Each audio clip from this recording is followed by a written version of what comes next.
ଆପଣଙ୍କର ଚ୍ୟାନେଲ ଭାଇମାନଙ୍କୁ ପ୍ରଥମେ କୃତଜ୍ଞତା ଜଣାଉଛି ଏବଂ ଓଡ଼ିଶାର ସମସ୍ତ ଦର୍ଶକ ବନ୍ଧୁମାନଙ୍କୁ ସୁରେଶ ପଣ୍ଡାର ନୂଆ ବର୍ଷର ଶୁଭ ଅଭିନନ୍ଦନ। ମୁଁ ଏଥର ଆପଣଙ୍କର ଦୁର୍ଗା ମନ୍ଦିର ଆମ ଭଦ୍ରକ, ମୋ ଘରଟା ବି ଏଠି, ତେଣୁ ଆମ ପାର୍ଟି ବୋଲି କହିବି, ତେଣୁ ମୁଁ ଯୋଗ ଦେଇଛି। ଆଉ ଏ ପାର୍ଟିରେ ନାଟକ, ପ୍ରଥମ ନାଟକ ଆପଣଙ୍କର ନବବାବୁଙ୍କର ସୁରେଶ ପଣ୍ଡାଙ୍କୁ 100 ସଲାମ, ଦ୍ୱିତୀୟ ନାଟକ जीवन जेनाकर चारज परशुराम, आ तृतीय नाटक कहानी शुणिले कांद लगुच मनोज पंडांकर। जहा एक टाइटल आउली कहानी आउ राइटर मानकर नाटक निश्चित ओडिशार प्रभाव पकेब मोर दृढ़ विश्वास।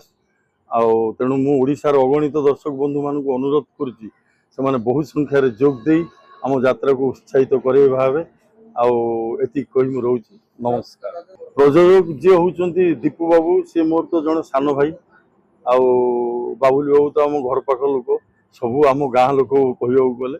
तेणु भगवान को डाकुची वर्षटा भल भाव कटू, समस्ते भल रुह। किंतु मु आशा करथर दर्शक माने निश्चित भल पाइबे, बहु संख्यार जोग देवे, बहुत भल चलो अनुष्ठान। भल भल आर्टिस्ट नहीं, रंजीत नंडा भिलियन अच्छा, हिरोइन आमर जड़े सीरियल हिरोइन भल अच्छा। तेणु यात्रा बहुत